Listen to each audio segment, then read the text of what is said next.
O mundo sem cristianismo. O que seria esse mundo sem cristianismo? Eu diria o seguinte: sem esse cristianismo que a gente tem mostrado por aí, esse mundo seria um lugar muito melhor do que o que tem sido. Muito melhor. Se não fosse esse cristianismo aí da idade antiga, da antiguidade, inclusive depois de Jesus, esse cristianismo fajuto que está aí. Se não fosse esse cristianismo na Idade Média, se não fosse essa coisa cristianismo aí na Idade Moderna, se não fosse essa coisa violenta aí, né, do cristianismo na Idade Contemporânea, o mundo seria um lugar muito melhor. Não perfeito, mas muito melhor. Porque não tem bicho para inventar mais guerra, mais violência, mais divisão, mais confusão, mais tudo de ruim do que esse cristianismo que a gente tem mostrado ao mundo. Não sou eu não, dá uma olhada na história aí, né? Vá para a internet que você vai ver muita desgraça que o cristianismo já produziu e continua produzindo neste mundo. Então vamos ver aqui o nosso mundo sem cristianismo, como é que seria. Né? Aqui está lembrando tudo que a gente já viu, os dois artigos iniciais, as 4 conclusões que nós tiramos a partir dos 2 artigos iniciais. Quais são as conclusões?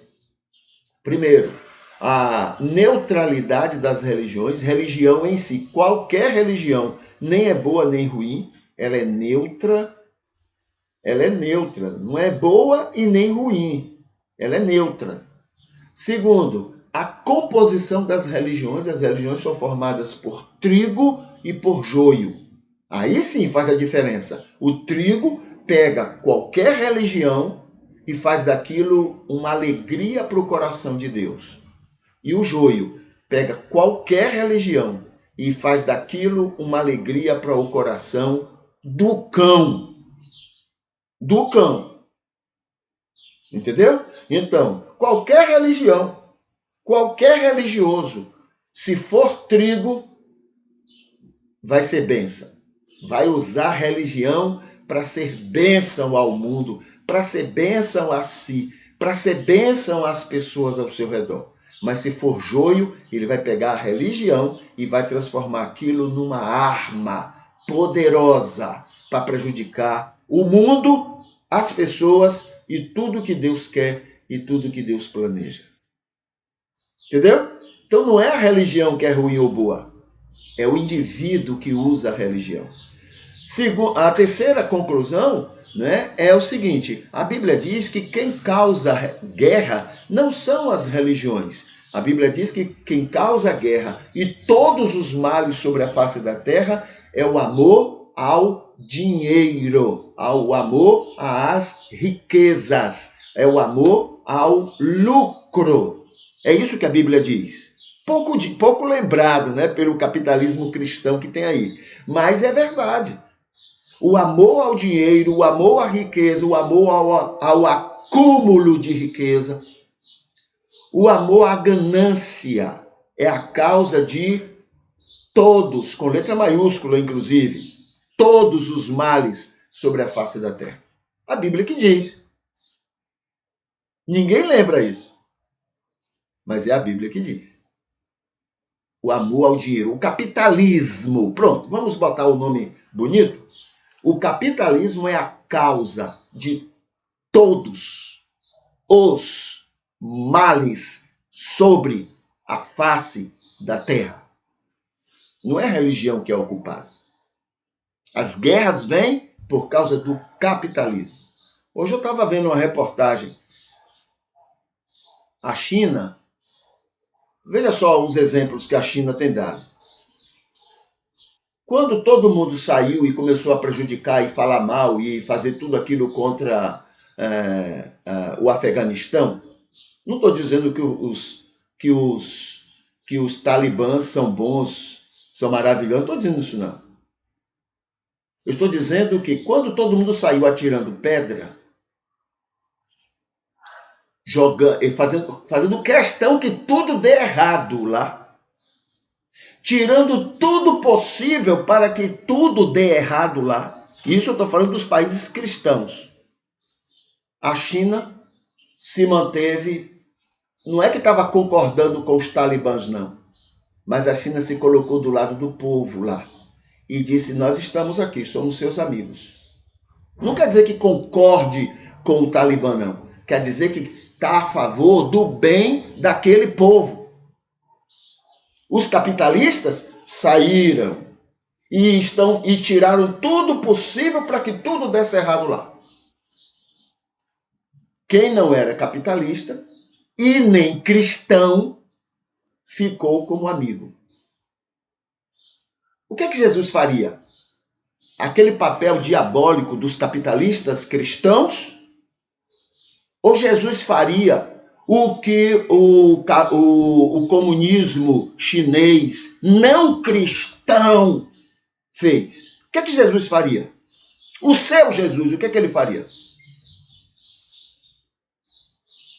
Agora, lá na Ucrânia, os países cristãos capitalistas, para acabar com a guerra, presta atenção, para acabar com a guerra, estão mandando armas. Não é coisa do cão? Mandando armas e ameaçando a Rússia. Quer dizer, a Bíblia diz que se alguém bater numa face, dê a outra. Por quê? Viver em paz. Viver em paz é mais importante do que qualquer coisa. Mas não, é preciso destruir a Rússia, nem que destrua a Ucrânia.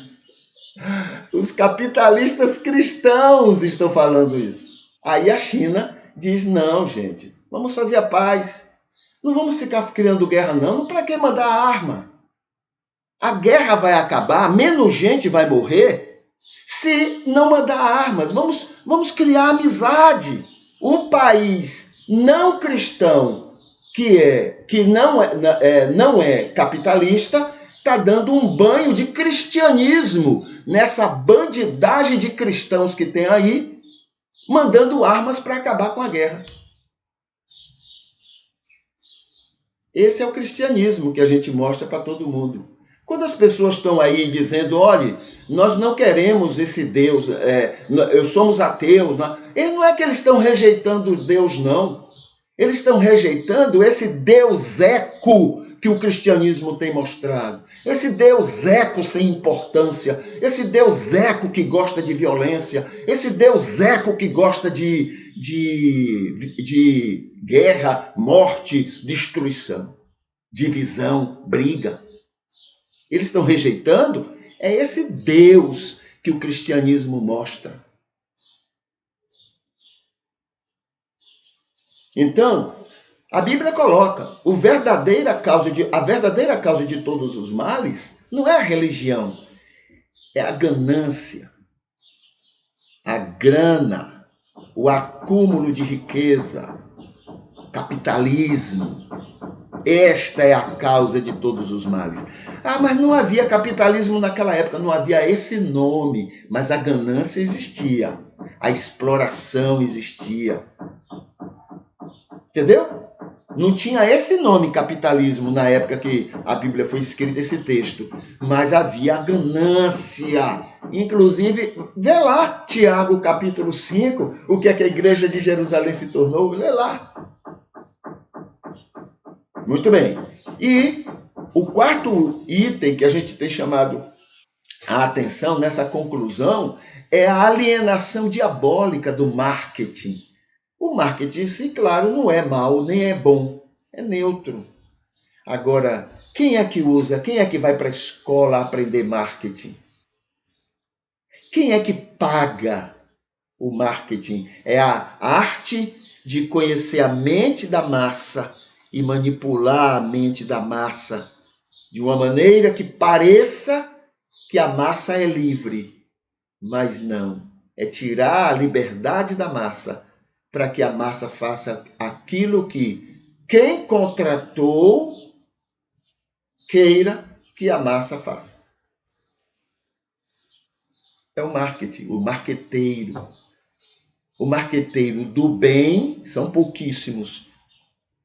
Porque o bem não tem dinheiro para comprar, para pagar os marqueteiros do bem. Então são pouquíssimos esses. Agora, os marqueteiros do mal, eles são capazes de dizer a fulano que lhe explora, fulano que não deixa sua vida melhorar, fulano que tira de você, ele é seu amigo. O marqueteiro consegue isso e a gente acredita. Agora, aquele camarada lá que fica brigando com fulano, que fica brigando porque ele lhe explora, aquele que fica lhe defendendo contra aquele indivíduo lá, é seu inimigo. E a gente acredita. E a gente acredita. E eles não saem do poder nunca. Não saem, eles ficam lá. Não estou falando poder de governo, nada disso não. Eles ficam no poder, é eles que comandam o poder, os governos. Muito bem, então vamos ver aqui. Nós estamos agora no terceiro artigo.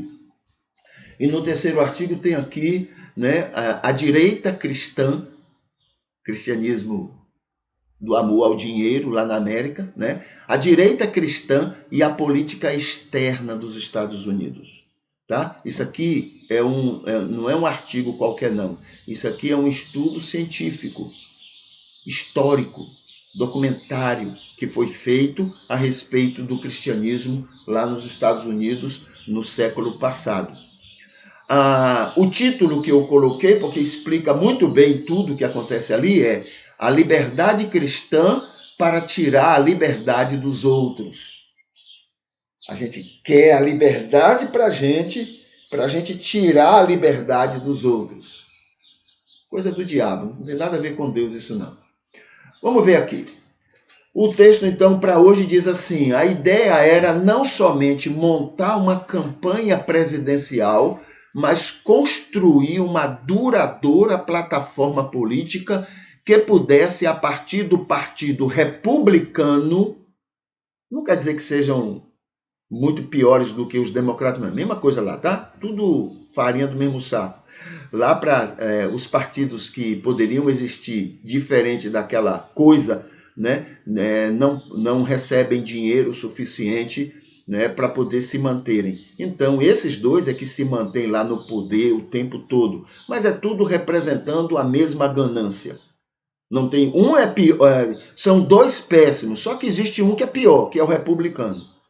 É o pior dos piores. Mas os dois, tudo farinha do mesmo saco. Tá bom? Republicanos e democratas, tudo é a favor do capital, da grana, né? Da grana, do capital. O atual presidente lá é democrata.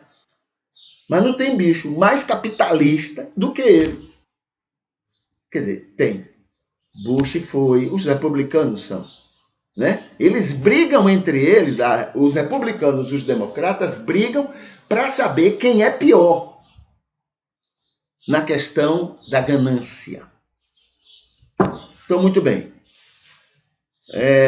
Então, os cristãos se uniram, e se deu bem, né? Porque esse tipo de cristianismo aí só daria certo mesmo com os republicanos. Então,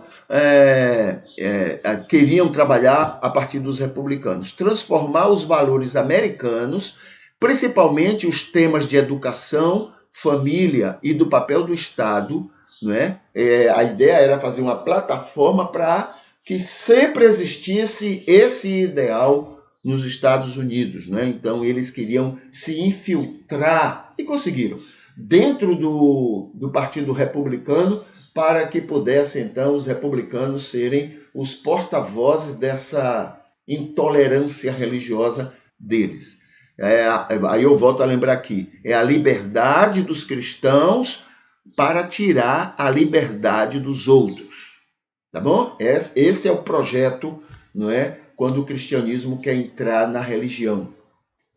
Não é só lá não, no mundo todo, no Brasil também.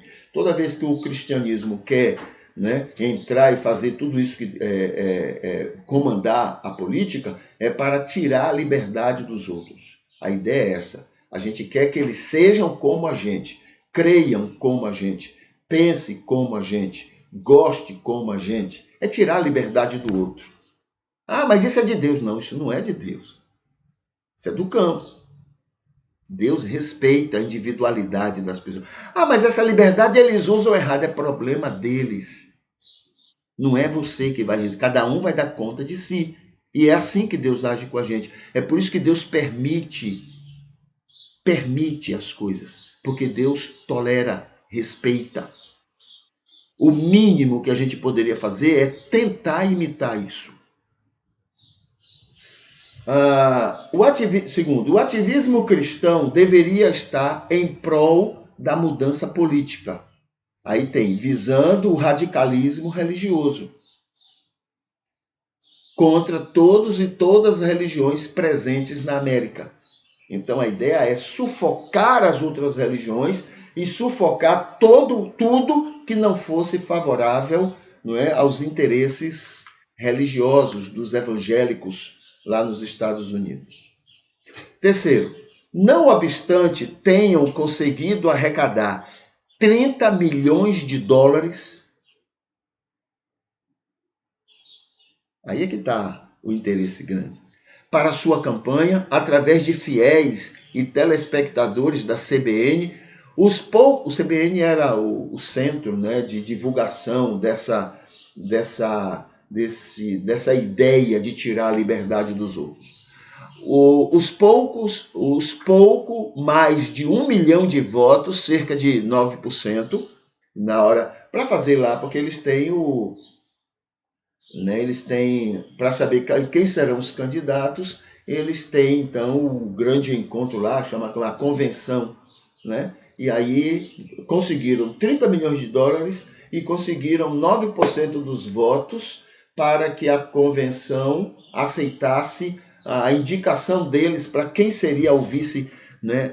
Quem seria o candidato a presidente dos Estados Unidos naquele período. Então, conseguiram tudo isso, não foram suficientes para superar o então vice-presidente de Reagan, que foi George Bush. George Bush, então, foi quem ganhou a convenção, né, para ser candidato. E não o... Mas depois o próprio George Bush se aderiu, não é, a eles, aos interesses dos evangélicos. Mas não era George Bush que seria o candidato naquele período dos cristãos à presidência através do Partido Republicano. Muito bem. 4. Os anos 90 serviram para retomar o fôlego. Então, isso foi nos anos 80, perderam, o George Bush foi eleito, e aí eles ficaram um período se recuperando, né, juntando forças para a próxima campanha. Refazer as bases, o dinheiro e o radicalismo. Na oposição, é mais fácil do que quando está no governo. Quinto, a direita cristã contava, lá nos Estados Unidos, na Convenção Nacional do Partido Republicano, em 1992, com metade dos delegados cristãos, aí, entre aspas, renascidos. Quem são os renascidos? São aqueles que aderiram ao radicalismo de usar a liberdade cristã para tirar a liberdade dos outros. Então, aqueles estavam eleitos, né, lá entre os republicanos, os delegados, grande parte era de pessoas que estavam favoráveis àqueles interesses evangélicos naquele período. De fato, 40% dos candidatos apoiados pela direita cristã venceram nas eleições legislativas, aumentando o peso relativo da direita religiosa no Congresso e no GOP. O GOP é também um grupo que trabalhava para fortalecer a liberdade cristã contra a liberdade dos outros, tá bom? Então, isso foi o que estava acontecendo. Veja essa influência, essa preocupação, essa luta, não é, para usar a política. Veja que a política é neutra, né? Mas estava caindo na mão de gente errada para fazer coisa errada. Por que coisa errada? Usavam o que achavam certo O que é que eles achavam certo? A defesa da tradição, a defesa da família, a defesa da fé, da Bíblia, de Deus. Entendeu? Usavam o que eles achavam certo, isso aí era um argumento apenas, para manipular a política. E o que é que eles achavam que era melhor? Aquilo que nós temos lembrado sempre. É a ideia de queremos toda a liberdade para nós, para agirmos contra a liberdade dos outros.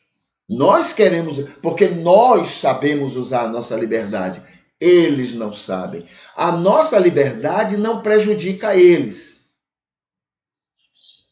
mas a deles prejudica a nós. Só que esqueceram de perguntar a eles, né? Vem cá, a nossa liberdade prejudica vocês? Entendeu? Mas não. Nós somos de Deus, eles não são. Então, nossa liberdade faz bem a eles. Então, nós queremos liberdade para tirar a liberdade deles. Isso não é de Deus. Nunca foi de Deus. Nunca. Isso é do cão, do diabo. Do diabo. Tá bom? Então, esse é o que a gente tem hoje para falar sobre o cristianismo sem... Não, o mundo sem cristianismo.